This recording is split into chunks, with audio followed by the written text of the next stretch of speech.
క్రీస్తునాథుని యందు ప్రియ సహోదరి సహోదరులారా, ఈరోజు మనము మంగళవార్త మహోత్సవాన్ని కొనియాడుతూ ఉన్నాం. పతనమైన మానవాళిని రక్షించి తిరిగి మోక్షద్వారం ఇప్పి దైవ ప్రణాళిక చొప్పున తన బిడ్డలైన నరులను తన చెంతకు చేర్చుకునే నిమిత్తము వేదాలలో ప్రవక్తలు పలికిన పలుకులు నెరవేరుటకు భగవంతుడు పూనుకున్నాడు. సమయం పరిపక్వం కాగా ఆయన గబ్రియేలు దూతను గలిలయలోని నజరేతు గ్రామంలో నివసిస్తూ ఉన్న మరియమ్మ వద్దకు పంపారు. మరియమ్మ నిష్కలంకమైనదిగా, జన్మపాపం సోకని పవిత్రగా దేవుడు ముందుగానే ఏర్పరచుకున్నాడు. మంచి పనికి మంచి మార్గం ఎన్నుకోవటం దేవుని నైజం. గబ్రియేలుడు మరియ చెంత వినమ్రతతో దర్శనమై, అనుగ్రహ పరిపూర్ణురాలా, నీకు శుభము, ప్రభువు నీతో ఉన్నారు, ఇదిగో నీవు గర్భము ధరించి కుమారుని కనెదవు, పవిత్రాత్మ నీపై వేంచేయును, సర్వోన్నత శక్తి నిన్ను ఆవహించును అని మంగళవార్త వినిపించి మరియా సందేహాల్ని తీర్చాడు. దేవుని శక్తి ప్రణాళికపై ఆమెకు ఎలాంటి సందేహము లేదు.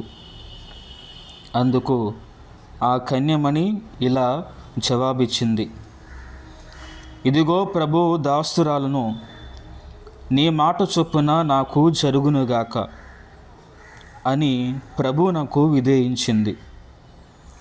తనను తాను దేవునికి సంపూర్ణంగా అంకితము చేసుకుంది. ఆ క్షణమే క్రీస్తు శకానికి శుభ ఆరంభం పలికింది. విర్రవీగే సాతానుకు విరుగుడు మందు వేశాడు ప్రభువు.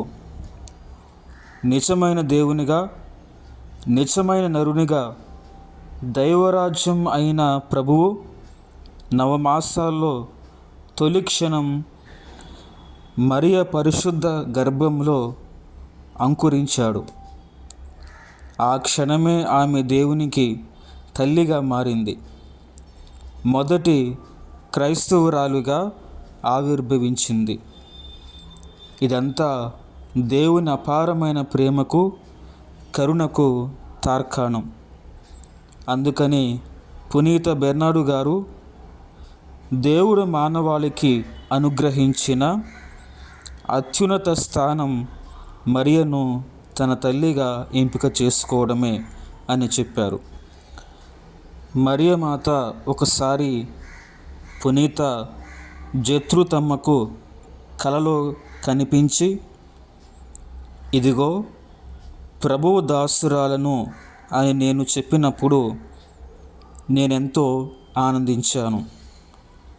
నేను దేవుని తల్లి అని, నా పేరట వేడుకున్న ప్రతి ఒక్కనికి అదే ఆనందాన్ని పంచుతాను అని వాగ్దానం చేశారు. మరియా లేక మార్లీను అంటే ప్రియా, ప్రియతమా, ఉన్నతురాలు, మెచ్చదగిన అని అర్థం. ధ్యానాంశం: యేసు తాను ఏమీ లేనివానిగా రెత్తిని చేసుకున్నాడు. సమస్తమునకు సృష్టికర్త అయి ఉండి కూడా సామాన్య మానవుడయ్యాడు. దైవమై ఉండి సేవక రూపము దాల్చాడు. పరిశుద్ధ మరియమ్మ మా కొరకు, మా కుటుంబాల కొరకు ప్రార్థించండి.